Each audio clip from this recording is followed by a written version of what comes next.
Doctor हेम श्रीवास्तव। क्या 2021 में भी बाढ़ की संभावना है? बिहार से आने वाली नदियां बाढ़ का संकेत दे रही हैं। अभी मानसून के आए बमुश्किल 15 दिन हुए हैं और अभी इतनी बारिश हो गई है कि लगता है कि महीने भर की बारिश हो गई। शुरुआती मानसून में ही ऐसा कहर। समाचार तो ऐसा ही कुछ इंगित करते हैं। हम 2008 की बिहार की बाढ़ को हम भूले नहीं हैं। कोसी ने कैसा उपद्रव किया था। क्या इस बार वैसा कुछ संकेत है? क्या हम पहले से कुछ तैयार हैं? जरा सी एक नज़र समाचार पर डालते हैं।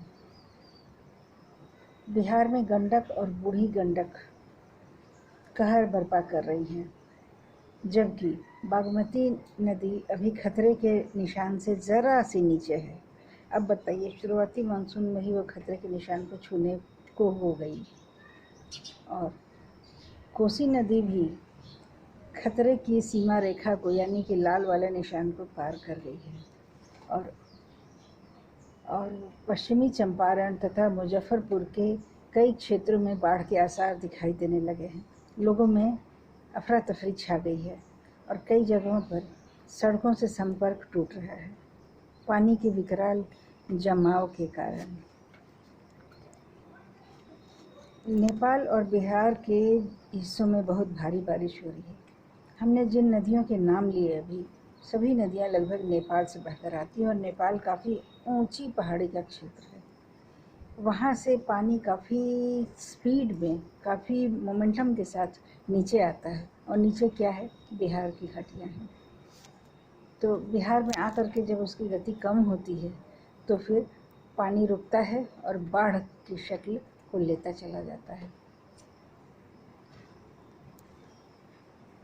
सहरसा के पास बलुआ ब्रिज के पास नदियाँ बूढ़ी गंडक और गंडक खतरे के निशान को छू रही हैं। पश्चिमी चंपारण के कई प्रखंडों का मुख्यालय की सड़क से संपर्क टूट गया है। सड़कों में दरारें आ रही हैं, सड़कों के किनारे धंस रहे हैं। पगडंडियों का और कच्चे रास्तों का तो कहना ही क्या। नरकटियागंज के 42 गांव बाढ़ से प्रभावित हो रहे हैं। हम याद करें कि ये अभी जून ही चल रहा है, जुलाई नहीं है, सावन का महीना भी अभी नहीं आया है। बगहा के 85 गांवों में बाढ़ की स्थिति हो गई है। मुजफ्फरपुर में भी बूढ़ी गंडक का जल स्तर 2 मीटर और गंडक का जल स्तर लगभग 1.5 मीटर ऊंचा चला गया है। इसके अलावा साहेबगंज और कई जगहों पर लोगों में डर का वातावरण व्याप्त हो गया है।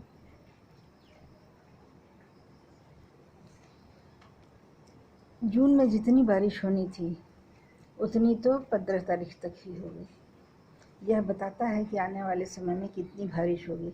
ये तो तब, जबकि कई वर्ष पहले मौसम विज्ञान ये अंदाज़ा लगाया करता था कि ग्लोबल वार्मिंग के चलते बहुत भारी सुखाड़ आएगा। इस बाढ़ की कल्पना तो बहुत कम लोगों ने की थी। गोपालगंज में भी काफ़ी भयंकर आसार हैं बाढ़ के। तो ये हुई बाढ़ की अद्यतन स्थिति।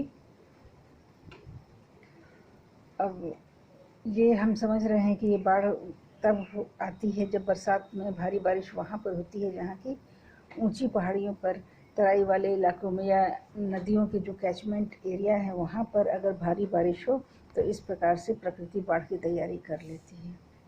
तो बिहार में भी स्थिति बहुत परेशानी वाली है, लेकिन अभी बचने बचाने के उपाय किए जा सकते हैं।